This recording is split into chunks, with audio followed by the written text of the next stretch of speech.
Mas Habib, pertemuan Pak Prabowo Menhan dengan Menhan Amerika Agustus lalu apakah juga memang merupakan bagian selain kerjasama defense, tetapi juga bagian dari Pak Prabowo untuk mendapatkan endorse atau restu dari Amerika? Jadi kalau aktivitas Pak Prabowo sebagai Menhan apalagi ke luar tentu konteksnya adalah negara. Ya. Concern dia adalah negara. Bagaimana ya, seperti selalu disampaikan Pak Prabowo bahwa kita membela kepentingan nasional kita di konteks internasional. Itulah kenapa survei Pak Prabowo di kalangan anak muda, Gen Z sangat tinggi. Sangat tinggi. Sangat tinggi sekali. Anak muda itu bukan melihat calon pemimpin itu dari usianya, bukan. Tapi dari visinya. Bagaimana dia bisa menjaga kepentingan kita sebagai bangsa dan negara 5 tahun ke depan, 10 tahun ke depan, 50 tahun ke depan. Itu kan di mana mereka akan masih hidup dan mungkin justru di usia emasnya. Itu yang jadi kekhawatiran mereka terjawab dengan aktivitas Pak Prabowo yang kayak ke Amerika. Sebetulnya bukan hanya ke Amerika kan. Beliau juga mendapat pujian ketika berpidato di Shangri-La University ya. Kalau di forum dialog ya. Dari pemerintah Cina bahkan. Minister of Foreign Affairs China memuji Pak Prabowo.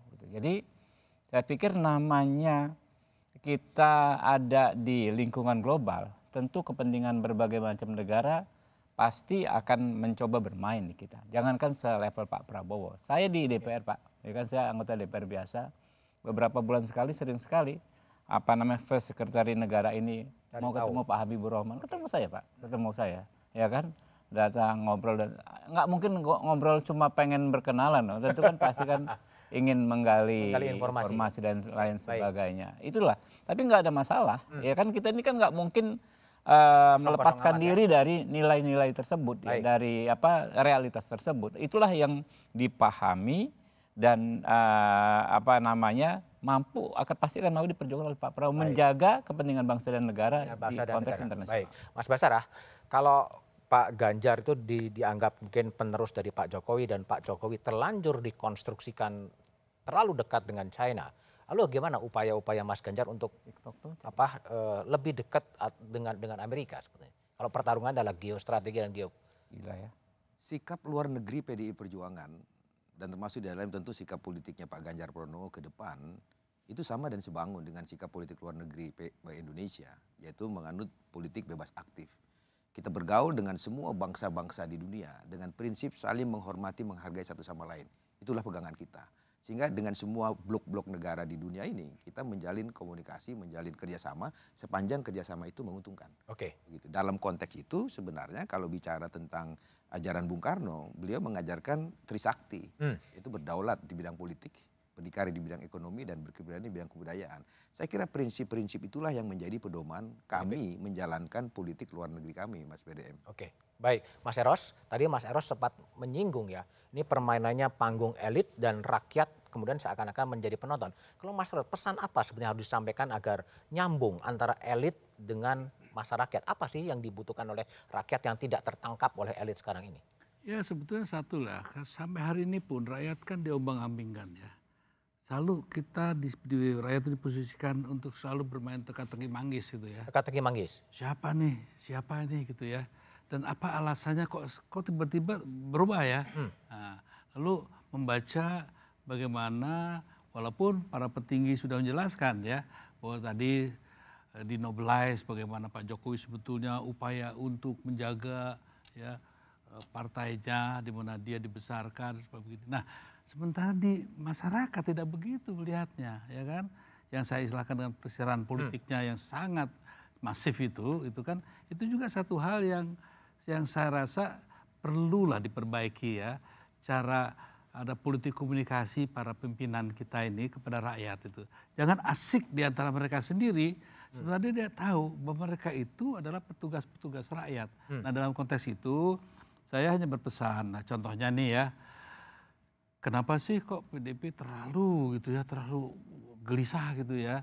Padahal mungkin resep yang paling bagus itu kalau saja para pimpinan PDIP terutama yang di puncak coba sedikit rendah hati gitu ya. Oke. Nah, itu kan sebetulnya yang lebih diharapkan juga kemudian kepada teman-teman juga di 3 kontestan ini ya, tidak mendidik rakyat untuk pokoknya mendukung si ini pasti kadrun, yang mundur sini pasti cebong. Nanti kan sudah harus ada diakhiri. pendidikan. Artinya kesadaran yang saya harapkan ya, kesadaran para petinggi partai ini dan para kontestan ya, yang nanti akan bertarung 2024 ya.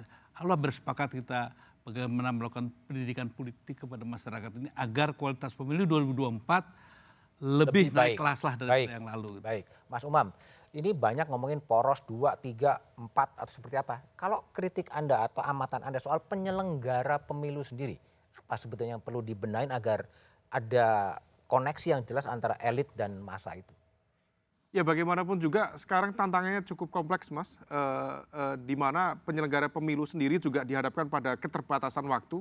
Kemarin impact dari Perpu perubahan dari Undang-Undang Pemilu diharapkan bisa kemudian menambahkan ruang bagi proses kampanye, tapi fakta menunjukkan ternyata tetap tidak bisa diajukan, ngambil titik tengah.